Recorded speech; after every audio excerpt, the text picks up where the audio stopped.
तो निगम कल्प, तो मैं बोल रहा था कि कल्प वृक्ष स्वर्ग का अलग है और श्रीमद् भागवत का कल्प वृक्ष अलग है। स्वर्ग के कल्प वृक्ष का भाव क्या है? उसके नीचे जो कल्पना करोगे वो आपको मिल जाएगा। तो एक व्यक्ति गया स्वर्ग में और स्वर्ग में विचार करने लगा, भाई बड़ी तेज भूख लगी है, भोजन सामग्री मिल जाए। अब कल्पना करते ही सोई महाराज 56 भोग प्रकट हो गए, खाने लगा। अब इतना सारा भोग प्रकट हो गया, अब उसको बेचारे को लेने के लिए उठ के जाना पड़ता, तो वो मन में विचार करे, परोसने वाले होते तो कितना आनंद आता। अब कल्पना करते परोसने वाले प्रकट हो गए, उसको देना शुरू कर दिया, ले भैया ले, मोहन थार ले, रबड़ी ले, मेवा बाटी सब ले, सब पाने लगा। पाते पाते अब उसके मन में, अब मेरा पेट ही ना भरे, ऐसी कृपा कर दो। अब उसका वो कितना भी खावे, उसकी भूखी तृष्णा ही नष्ट ना हो। कल्पना खाता जावे खाता जावे खाता जावे, और उसके खाते खाते मन में क्या हुआ थक गया मुंह खाते खाते। तो भाव आया, भाई मैं इतना खा गया हूं, स्वर्ग के आधे भंडार तो खत्म कर दिए होंगे मैंने, कहीं ये स्वर्ग के देवता इनको पता चल गई कि इतना सारा प्रसाद खा गया है ये, तो कहीं गुस्सा होकर मेरी पिटाई तो नहीं कर देंगे। अब जैसे ही उसने सोचा मेरी पिटाई तो नहीं हो जाएगी, इतने में ही देवता डंडा लेके प्रकट हो गए और धाए धाए मारना शुरू कर दिया उसको। ये है स्वर्ग का कल्प वृक्ष। जाना चाहते हो ऐसे कल्प वृक्ष के नीचे? मनुष्य की मानसिक स्थिति ऐसी होती है कि वो कभी भी कुछ भी विचार करने लग जाता है। ये आप सब अनुभव करते हैं। कई बार जो हम सोच भी नहीं सकते, जो हमारे मानसिक स्थिति में भी कभी वो बात नहीं आती है, कई बार हमारा ये दूषित मन ऐसी स्थितियों को भी विचार कर लेता है। तो कल्प वृक्ष से तो हम दूर ही बढ़िया हैं। भगवान ने बड़ी कृपा कर दी, कल्प वृक्ष पृथ्वी पर नहीं लगाया, तो नहीं तो आदमी क्या क्या सोचे और सब पूरा होगा उसका। लेकिन भगवान ने मनुष्यों को पीछे नहीं छोड़ा, अपना भागवत रूपी कल्प वृक्ष दे दिया। और इस कल्प वृक्ष का एक भाव रखा। क्या भाव रखा?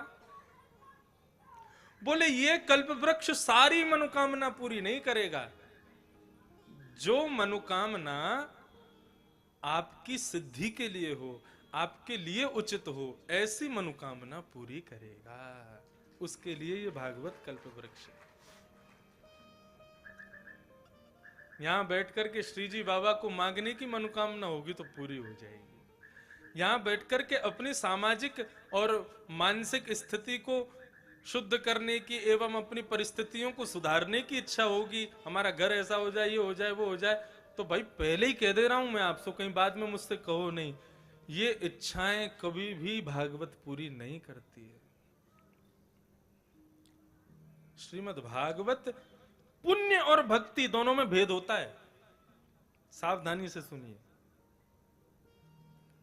पुण्य और भक्ति दोनों में जमीन आसमान का अंतर है। श्रीमद् भागवत हम पुण्य करने के लिए नहीं करते हैं, भक्ति प्राप्त हो उसके लिए भागवत की कथा है। और पुण्य की इच्छा रखना भी नहीं कभी भागवत के माध्यम से।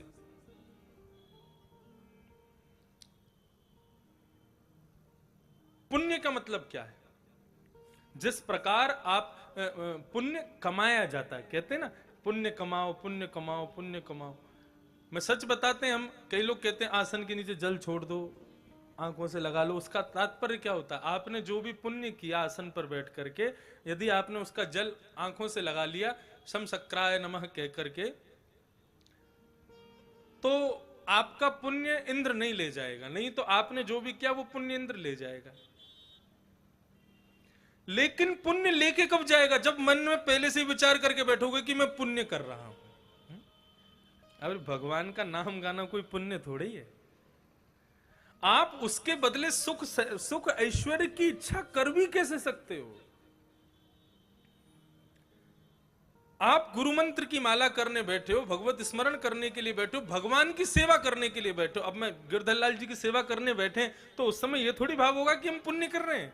अरे हमारे लाला हैं, इनको तो हम सजामेंगे। माँ अपने बेटा को नवावे और उसके बदले भगवान से कहे, हे लाल जी हे ठाकुर जी कृपा करियो, मैं अपने बेटा को नभा रही हूं, या के बदले मुझको खूब ऐश्वर्य मिल जाए, मुझको खूब, ऐसा होगा कभी? कभी नहीं हो सकता।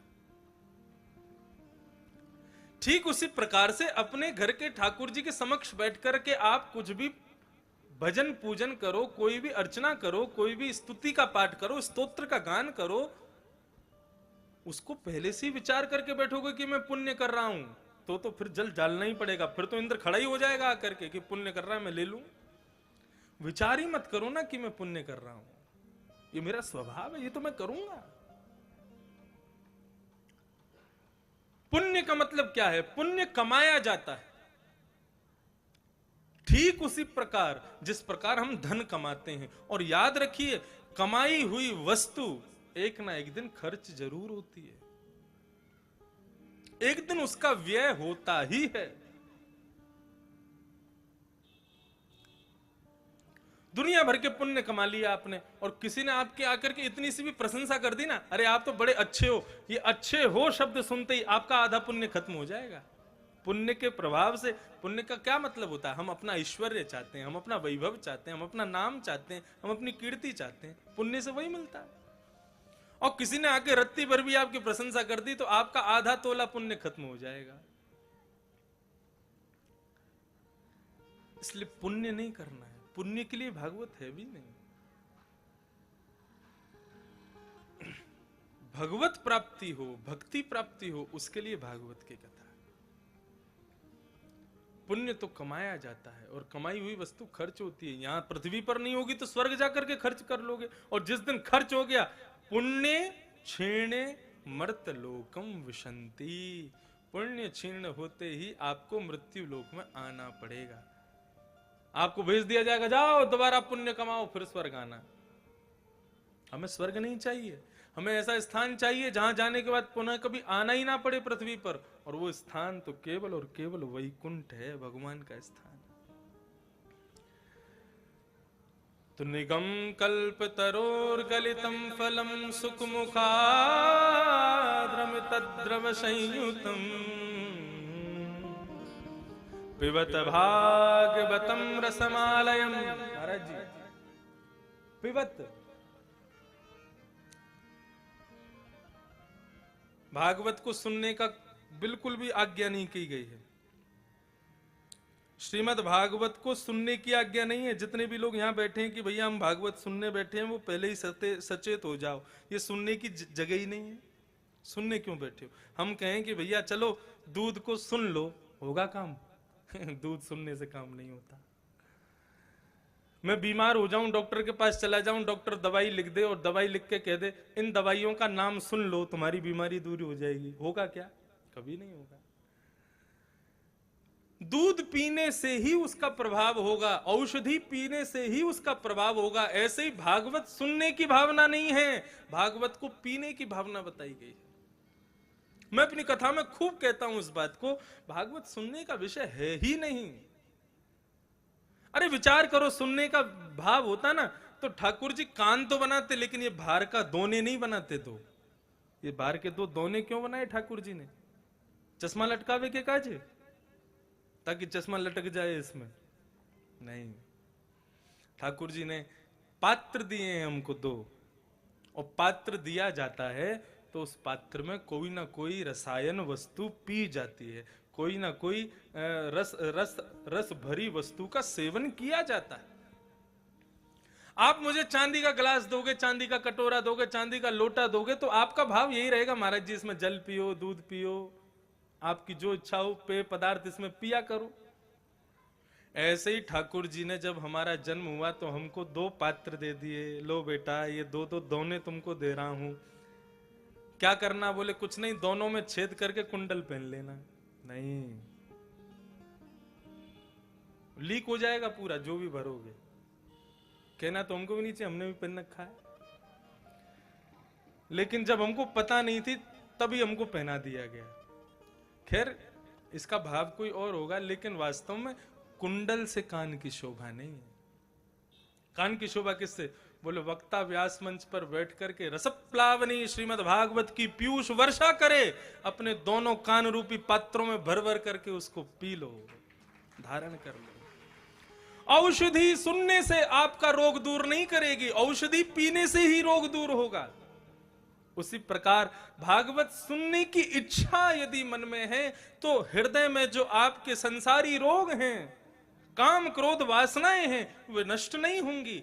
उसके लिए आपको कान रूपी श्रवण रंध्र से भगवान के नाम को, भगवान के यश को, कीर्ति रूपी इस रस को पीना पड़ेगा। और जब पियोगे तो असर हो। मदिरा का नाम सुनने मात्र से नशा नहीं होता, मदिरा का पान करने से ही उसको नशे का इच्छा होती, नशे का भाव आता है। तो श्रीमद् भागवत सुनने का भाव बताया, पीने का भाव बताया। फिर कहते हैं सुख मुखाद अमृत द्रव्य संयुतम। भागवत का वक्ता कैसा होना चाहिए? श्रोता के तो लक्षण बता दिए कि श्रोता निर्मत्सर होना चाहिए, ईर्ष्यावान नहीं होना चाहिए। भागवत का वक्ता कैसा होना चाहिए? बोले सुख मुखाद अमृत द्रव्य संयुतम। हमारी भागवत जी के बगल में विराजमान है श्री सुखदेव जी महाराज। ये सुखदेव जी साक्षात भागवत के वक्ता हैं। इनको इसीलिए रखा जाता है ताकि इनको देख देख करके भाव आवे कि वक्ता को इनके जैसा होना चाहिए। आम के विशाल वृक्ष पर एक चील आकर के बैठ जाए और वहां बैठ करके अपना भोजन ढूंढती है, लेकिन आम को नहीं खाती। आम के विशाल वृक्ष पर कबूतर आकर के मादा कबूतर को खोजता है और बैठा बैठा भूख के मारे व्याकुल हो जाता है, लेकिन आम को नहीं खाता। लेकिन उसी आम के वृक्ष पर जब तोता आकर के बैठता है तो तोता थोड़ा नीचे उतरता है, अपनी फलों की विद्या जो उसको भगवान ने दी है उस हिसाब से उन आमों में सबसे श्रेष्ठ आम को खोजेगा, उसके पास जाएगा, अपनी चोंच मारेगा, खुद भी रस लेगा और जैसे ही चोंच बाहर निकालेगा 2-4 बूंद उसमें से छलक के नीचे गिरेगी, छोटे छोटे कीड़ों को भी रस प्रदान कर देता है। ये सुख का लक्षण है। वो अकेला रस नहीं लेता, वो सबको रस में, रसीली रस में रहत, कैसे है वो पद? रसीली रस में रहत गढ़ी। किनका पद है? अष्ट सखाओं में से है, रसीली रस में रहत गढ़ी। वैसा ही वक्ता होना चाहिए, रसीला होना चाहिए, स्वयं रस में उन्मुक्त होना चाहिए। और खुद ही रसवान नहीं है, दूसरों को क्या रस देगा?